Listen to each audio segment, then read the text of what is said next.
Welcome to Living Chassidus. Together, let's live the Chassidus we learn.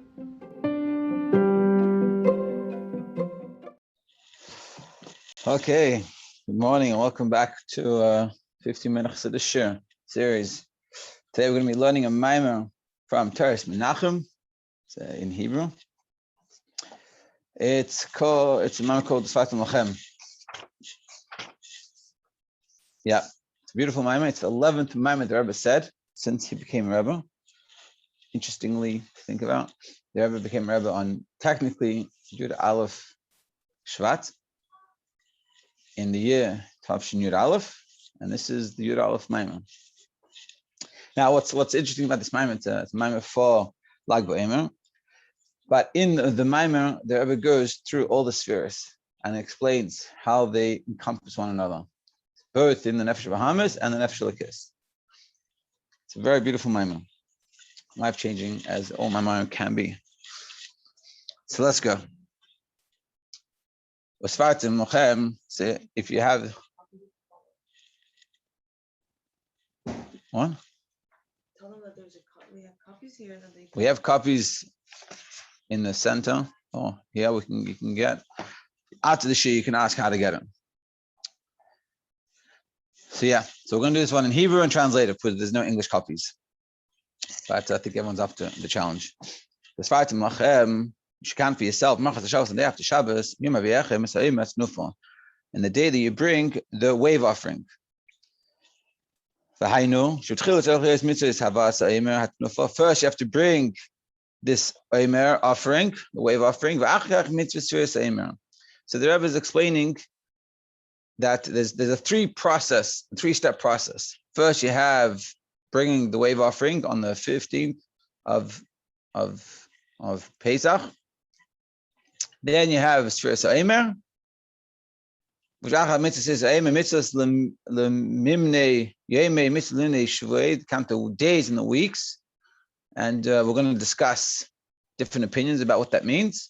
And like we say in this verse, Hayom Yom Echad, that's counting the days. Hayom Shavua Echad, V'Yom Echad, that's the weeks as well. Shemitzvah zu hi bein havas ha'omer l'chag Shavuos. This mitzvah is between the mitzvah Sfiras Ha'omer is between the bringing the carbon maamer and Shavuos. So we have these three things. We have bringing the carbon maamer, then Sfiras Ha'omer, and as a result, as we're going to learn, is Shavuos. So kivan shekavana shehakavana bezehi mimrachas haPesach. Sorry, the question is, in the pasuk it says, "Shekhan for yourself mimachras Shabbos," from the day after Shabbos.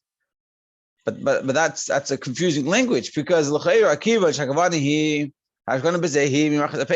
we're talking about the day after Pesach, after the first day of Pesach, that's when you start counting.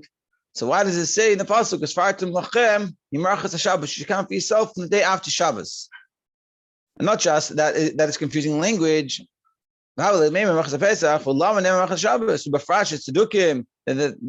people called the Tzadukim, that they didn't believe in the oral tradition, they just believed in Torah Shebechsav. They made the mistake, that the intent is from the day after Shabbos Bereshis. And the rabbis had to argue with them, and bring proofs. The intent of the pasuk is not after Shabbos Bereshis, but it's here Lamachas Pesach. It's after the first day of Pesach. So the question is, why are we making it so confusing? Why do we have to say Mirachas Shabbos? Just say Mirachas Pesach, but that's when it is. Well, what's this confusing language? So in game Lama in this parasha Mirachas Pesach. Why do I say Mirachas Shabbos? And that's essentially the main question. But of course, in order to understand it, we have to understand a lot of things and understand how this applies to us and what does Sfiras Ha'omer mean. We're going to discuss a lot about the Nefesh Bahamas. So as we go, think about, see if you know where your Nefesh Bahamas is, or one area of a Nefesh Bahamas that you think could be worked on, and we'll discuss and the beautiful things. And like we've discussed before, we're going to explain how to use Nefesh Bahamas for your own benefit. So that's essentially the question. Why does it say you should count for yourself on the day after Shabbos. You should say the day after Pesach. Now, not to understand why we say Merachas Shabbos, I don't want to give away the answer. Now, the reason we say Merachas Shabbos is because we have to understand that we have to understand the whole concept of Sfiras Eimer. Now, unfortunately, a lot of you guys are doing the Sfira program, so a lot of this will resonate with you. So, it's Mishnah. It says in the Mishnah, all carbon mincha comes from chitin, comes from wheat. But this one, this is Sfiras Eimer. The Eimer offering comes from Barley. Interesting. Everything comes, all the mincha offerings, all the meal offerings come from flour, but this one comes from Barley. So to the mincha Eimer is coming from Minas and from Barley.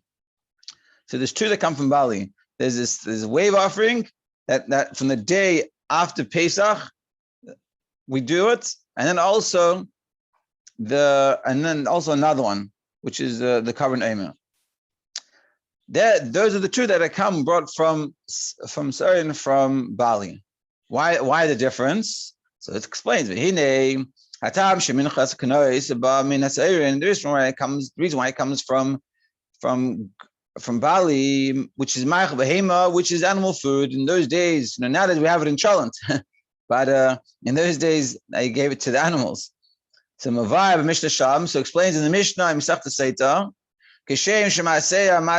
just like her actions in regards to the Seita. So part of the offering of the Seita, she gives a mincha offering, and it comes from Barley. And so the reason the Mishnah gives over there, but just like a Seita is a case of a woman who is suspected of infidelity, and with someone that her husband told her that she shouldn't be with, and being in such a situation, the whole relationship is in not a good place. So she's acting, so her action is like an animal, because if a husband tells his wife, or wife tells the husband, don't seclude yourself with this person, and you seclude yourself, there's major issues in this relationship. And therefore you're acting like an animal. So just like her actions were animalistic in nature, so too the carbon she brings is an animalistic carbon, like the animal food. And that's the concept of the Eimer, that we bring this animal food. But beer still need to understand. But why is it like this? Why is it different that it's brought from animal food versus everything else brought from flour, which is human food? So you do a beer. So the explanation is brought out in a lot of places. Is the minchas ha'emer, because the carbon eimer, that was what when we said about this whole woman acting not the way she should be, and this whole situation when the relationship is not going well, and that's why she brings animal food, because they're acting like animal. I understand, but what about the eimer, carbon eimer? Why is that brought of animal food? So it's understood, as explained in Chassidus. Why is it brought in animal food? It's because the whole purpose of the Sfiras Eimer is to refine the animal soul. And we're going to start explaining what does this mean. So we're saying, in order to understand why we say Merachas Shabbos in God's Sfiras Eimer, Usfartem Lachem Merachas Shabbos and not Merachas Shabbos, Merachas Pesach, is because we have to understand the whole concept of Sfiras Eimer, which is the reason, just like the offering was animal food, it's because the whole purpose of Sfiras Eimer, as we all know, is to refine the nefesh v'hamis, animal soul. So let's understand, what does it mean to refine animal soul? The beer in so the explanation is like this. Hine hagil ishaya be'mechad chag Pesach hay bechinas Sfiras Leila. So what happened on Pesach? Everything's connected. So we start off with Pesach and bring us to Shavuos, and we're going to bring here a pasuk, and we're going to explain the pasuk, every word of the pasuk, what it means. It's beautiful. So you have Pesach. What happened on Pesach? Hashem comes and reveals himself, and he takes us out of Mitzrayim. Moshe Kazak says, we took this nation out of Egypt. Tavdun Ezer Elikim al Ha'azeh. We should serve Hashem on this mountain. So Yetzias Mitzrayim, the purpose of getting us out of Egypt is ultimately to have Shavuos, to come to receive the Torah.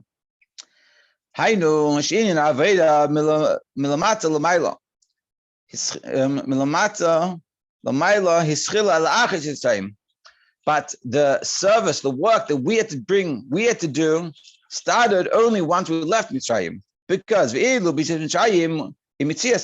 by Egypt, Hashem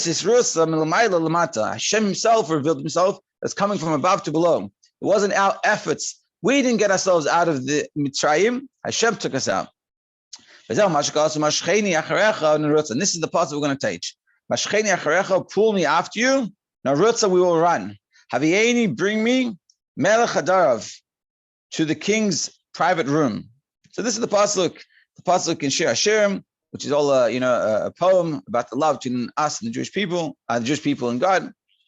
So what does the pasuk say? And we'll stop with this. And I'm going to be very, very exact on the pasuk because we're going to translate every word in this and understanding this whole concept between Pesach and Shavuos and the whole process in between, all of it together. So it says, Mashcheni, pull me, which is singular. Acharecha, after you. Narutza, we will run, which is plural. Havieni, bring me. Melech, to the king, Chadar of his room. So I'll explain it now, and then tomorrow we'll read it inside. So what does it mean, Mashcheni, pull me? That's what Hashem did by Yetzias Mitzrayim. Hashem pulled me. Who's me? The Nefesh Elokis. The Nefesh Elokis wanted to get out of Egypt, and Hashem helped it get out. But the Nefesh Bahamis, our animal soul, still was stuck in Egypt and wanted to stay there. Acharecha, after you.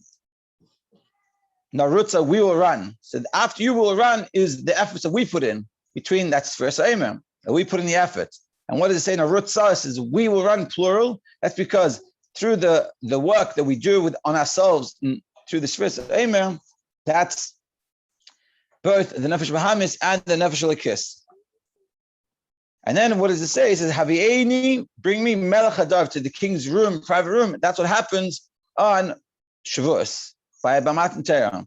And through the efforts, through Hashem helping us, start us off, then we put in the effort through the 49 days of Shavuos Aimer, that brings us the ability to become in Hashem's private room, which is Matan Torah. To be continued tomorrow.